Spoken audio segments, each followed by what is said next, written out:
Hey Waffle Gang, I do hope you are well. My name is Mark and today we're checking out some more Reddit stories. And if you do love a Reddit story, why not consider hitting that like, subscribe, maybe that notification bell too, and let's crack on with today's first story.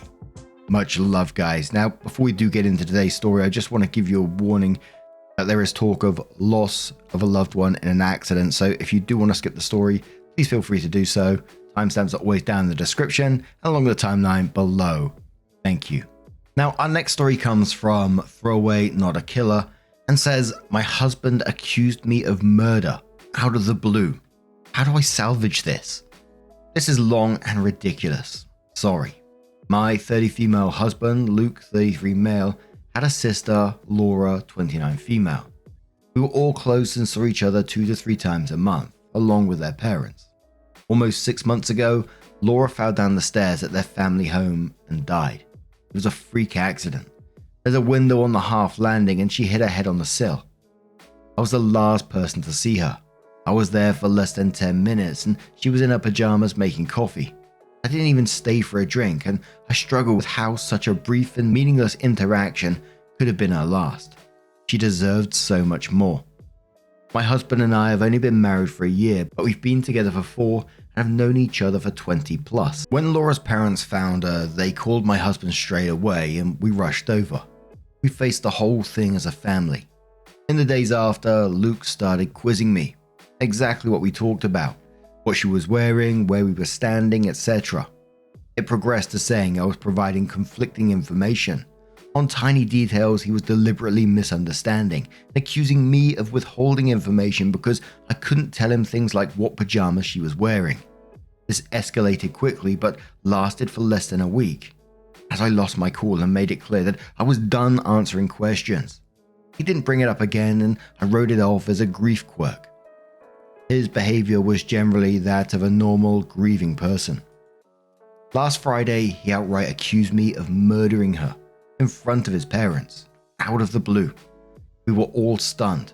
There was an inquest which recently concluded and there was never any doubt the verdict would be accidental death. He said it was completely obvious and he couldn't believe that no one else could see it. He claims I went through his phone and found his messages with Laura. I have absolutely no idea what messages he's talking about. I've never looked at his phone. And that I went over to confront her and things got out of hand and I pushed her down the stairs. By the end, he was shouting about going to the police and getting the inquest overturned, and how I wasn't going to get away with it. Let me be clear. Laura and I had a great relationship. We all did. I have no idea where this came from, other than these messages I haven't seen, and even then, I don't think there's anything I could ever see on someone's phone that would drive me to murder. It's just ridiculous. He's been with his parents since this happened, and he will not talk to me at all. I've had some contact with his mum, but she's not been very communicative. The last I heard, she didn't know what messages he was referring to either. I'm still completely stunned. I have no idea how to proceed. I made a commitment to be there for him always, and I understand that grief can manifest in strange ways, but part of me feels like my love for him died the second he called me a murderer, and I don't know how we could possibly work through this. I also really don't want to be thought of in this way, and I have no idea if he has said anything to people we know. I obviously haven't. A brain tumor or psychotic break has crossed my mind and I suggested it to his mother, and she just said she'll talk to him. Other than the questions before, he hasn't been acting odd. Obviously, he's been grieving, but he seemed sane and sensible other than this. I feel like I'm going mad. Does anyone have any advice at all?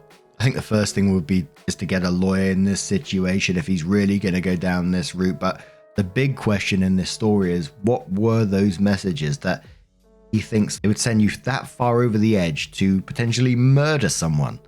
That's wild. Moral tax says, fuck no, you don't salvage this. You get a lawyer and get the fuck out. Best case scenario, he's just admitted to sending messages with his sister that he thinks would make you angry, enough to kill her over them. I have some ideas about what those might be, and they're all bad. How did the parents react when he did this?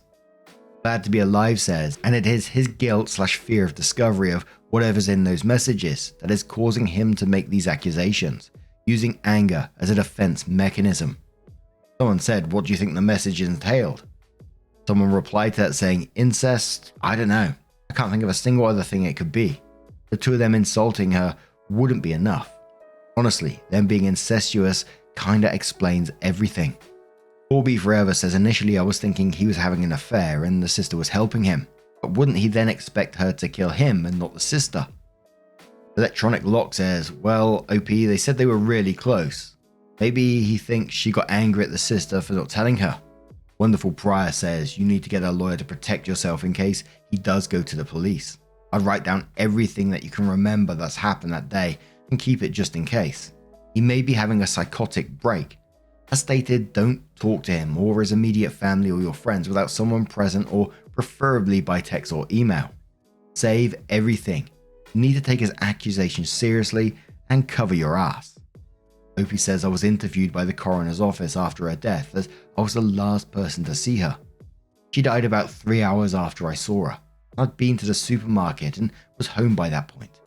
It's all verifiable and was a recorded interview. I haven't spoken to anyone but his mother, and that's only been over messages. She's never been a big texter, but she seemed very cagey over the past few days. I don't know if this means she's seen the messages. I've asked and been ignored. Another commenter says, I think they mean record everything you remember about the day your soon-to-be ex accused you of murder. Opie says, I'm feeling so freaked out at the idea that he came up with this almost immediately after her death, and has either been sitting on it or planning his confrontation. But I'm basically trying to dissect the past 6 months. Maybe it's time I start writing things down, right into what happened. Things felt very normal. Obviously, her death has been felt deeply by all of us, and things aren't anything like they were. There have been no signs of anything like this, even on the day. Proper Falcon says, where was he when his sister died?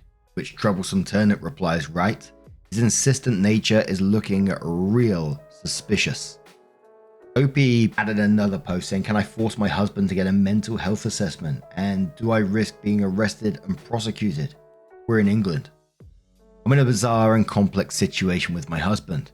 I've broken the law and I feel I have no choice but to do so again for my safety. I don't know what type of solicitor I need or what the next step should look like. We're in England and I try not to editorialize too much.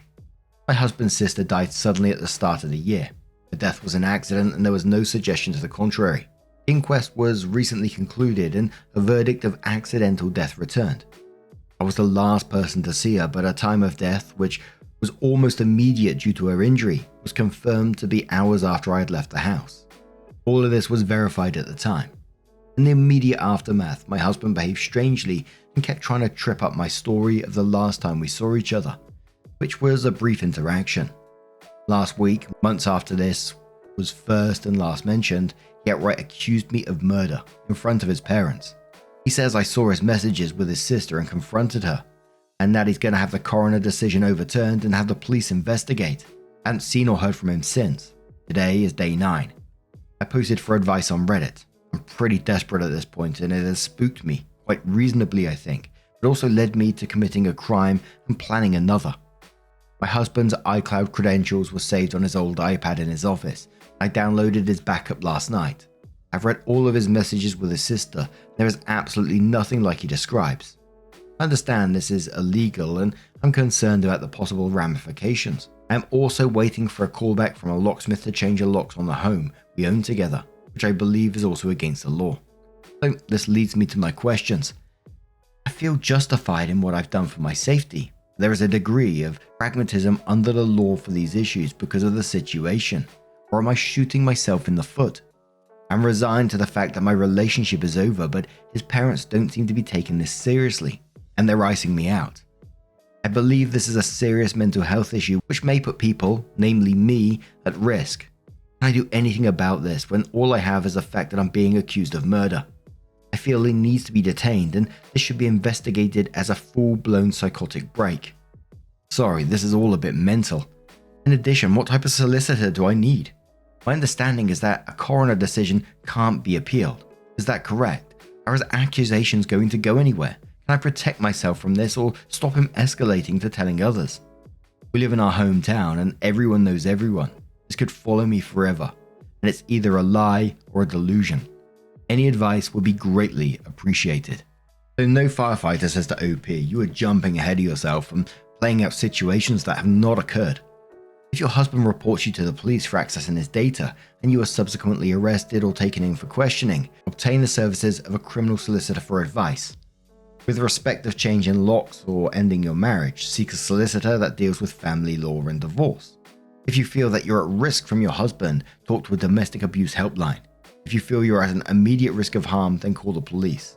If you think your husband is mentally ill and presents a risk to himself or others, call the police. Opie says, what else can I do?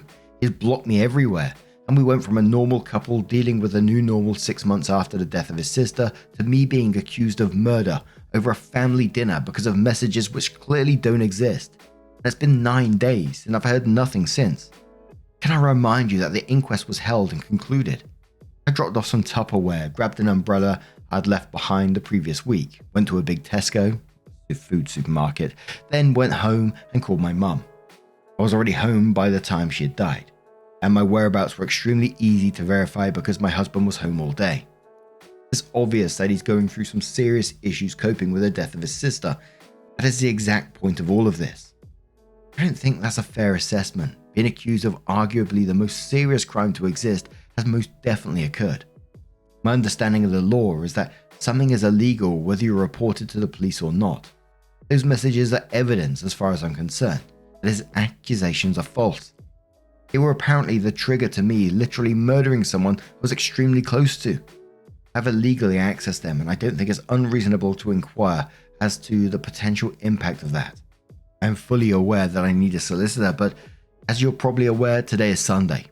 I don't know if I need to seek someone out based on divorce, which honestly, if this is a mental health issue, is not going to be something I go for, or a criminal solicitor, or someone who deals with the Mental Health Act, as my absolute priority preference is getting him assessed. My only exposure to the legal system in my entire life was through the inquest, and that is obviously completely different to any of this. I'm not educated in this area. Law person says no firefighter is giving good advice here. Opie, you need to separate things out in your mind. Your only possible crime is accessing his backup. That would go through a process if it's reported and followed up on. The fact that your husband thinks you've committed murder is totally separate to this. Ultimately, if your husband accuses you of murder, then goes through a process, this is not started. Your current questions seem to be 1 about mental health of your husband and 2 about changing locks. Dry Action says, changing the locks on your own house is not a crime, but he could then just have them changed again. So it may not be the most useful thing to do. Bit of an expensive back and forth, but maybe do as he's been gone for a while, so he may not come back. As for the iCloud issue, yes, it's an offence under the Computer Misuse Act. Given the circumstances, it sounds extremely unlikely you'd be prosecuted. You did it to determine the extent of a health issue with a loved one to help you help them. So prosecution is unlikely to be in the public interest as you described it.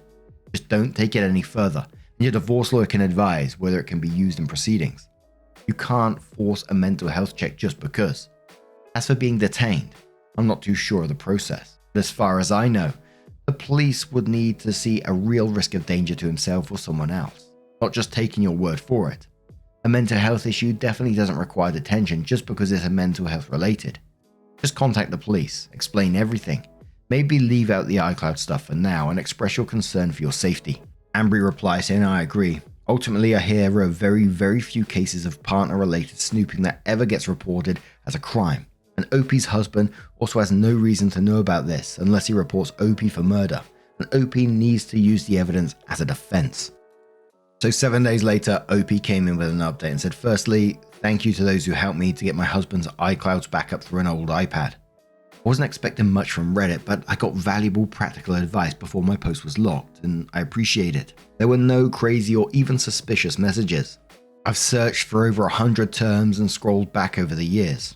I saw a side of them both I wasn't expecting, but nothing that explains the claim I murdered Laura over their chat. Nothing to suggest he was cheating. Absolutely nothing to suggest incest. I repeat, no incest. No weird gaps where deleted conversations or a switch to another app would fit. Just siblings making plans, sending memes and gossiping. They said unexpectedly horrible stuff about a few people, but not me. It was sort of relief, but it raised more questions than it answered. I sought legal advice, also from Reddit, after posting here. Turns out my options are divorce him or sit down. I contacted my community health team, who said they'd reach out. but made it clear it wasn't urgent. I then called his mum and said if I didn't hear from him by this weekend, I would get a solicitor and ask for a mental health assessment as part of the divorce. In response, he made a ridiculous post to Facebook, which neither of us have used in years, and everything blew up. I'm going to try and keep this succinct. On Friday night, he made a long accusation on Facebook with new information. He said he'd been planning to leave me for months with his sister's support, and I found the messages and murdered her. The coroner has opened the case and the police are preparing to arrest me, and he needs to make sure people know before the trial stops him talking about it. It was well written and seemed vaguely plausible. He messaged people links so it got some attention. We live in our hometown and have a large circle of friends because we've been here all our lives. People I haven't spoken to since school were reaching out to me asking what the fuck was going on. It was madness. In response, I posted the export of his entire conversation history with Laura, also to Facebook when I finally got back in. I linked to the chat with a post explaining my side, and noting that I had changed my ex's iCloud and Apple passwords, and that if he wanted them back, he should comment on my post and update his own, admitting that he was lying. He eventually did. When I started getting messages about his post, I panicked, and changing his password seemed important to preserve everything because he'd know I had access. When I spoke to him the next morning, it's clear he's not having a mental episode at all, but claiming one because he's been caught in a big lie. As soon as he was outed, he called me, clearly drunk, begging and promising to explain everything if I deleted my post. I hung up and told him to call back the next day. He did, after many missed calls and texts, and he tried to bargain and guilt trip me with his mental health until it was clear the wrong people had seen his conversation. It's hard to describe, but it seemed fake. It was too well rehearsed. And then this morning, when it was clear he was getting nowhere, he blocked me. Begging for mercy and reciting facts about mental disorders don't align with someone in a crisis with a sincere belief that someone murdered their sibling. The question of why he did all this remains unanswered, and he will not be getting his passwords until it is. The legal advice subreddit said that this stuff is technically illegal, but it's beneath the court to take action. And I'm going to count on that because I felt like I had no other choice at the time. And now I don't see any other way to get answers from him. I'm desperate, and it's all I've got. So there we are. The relationship I've believed was my destiny since I was a teenager has boiled down to petty, convoluted, and vindictive bullshit played out on social media, for reasons still unknown. My hope for a brain tumor is fading, and clearly tomorrow is going to be when I lawyer up and stop posting about this. I'm mortified. I have no idea whether some people might believe him, and I still don't know why this all happened in the first place. Sorry I don't have a happier update, and thanks once again to everyone who offered advice. But even Budget says to OP, he says, "Wow OP, I'm so sorry. This is not the update I expected because it's even more bizarre. Can you provide more info on how people reacted and why he confessed to lying without explaining why? It was obvious his post was fake. Is that it? If you want a divorce, this is the dumbest way ever to go about it. I just can't understand his thinking at all. Again, I'm so sorry. What a nightmare for you." OP says he didn't react at all. He called me tens of times at that point and we had 5 conversations on the phone about it. He was laser focused on me deleting the chat log from the get-go. But when I made it clear that posting that comment and editing his original Facebook post was the only way to progress the conversation at all, he finally did it. Then he went silent publicly as far as I can see, but continued begging me behind the scenes. Another commenter says, "What on earth is in those chats that he's so desperate to keep people from seeing? And that would conceivably lead you to kill someone. Is there any chance they were using some kind of code or something?" Opie says, "I think it was the fact that it proved his story false, alongside the way they spoke about some people. It was really damaging stuff and I can see why he panicked. I hated to do it to him, but I really couldn't think of anything else because so many people had questions." Aquino says, "Maybe I just read too many murder mystery novels. But does he have a good alibi for his sister's death?" Scrappy says this crossed my mind first. Why so adamant on blaming his wife, like he has to find a perpetrator to divert suspicion away from himself? Twilight Pigeon says the case had been ruled an accident by the medical examiner, so if he did do it, it'd be dumb to just reopen the case, although he doesn't sound like he's the sharpest. My word, that's absolutely madness. Many people think in this one that he was just trying to get out of his marriage. He was trying to divorce OP, but what a wild way to go about it. And what information is there that we don't know about what's in these messages? OP seems to think that it's all pretty relatively normal stuff, apart from, you know, whinging about a few people here and there, although that could have been damaging, it says. That's mad. Oh, I don't know what to say. What's your thoughts on this? I'm really curious what your comments are going to be on this one. I'm certainly going to be scrolling through and reading a few here. Let us know your thoughts down in the comments below. Now, just a huge thank you from the bottom of my heart for getting involved in today's stories. Your love, your support, your time always means the absolute world to me. So thank you so, so much. And hopefully I'll see you in the next one. Take care and much love.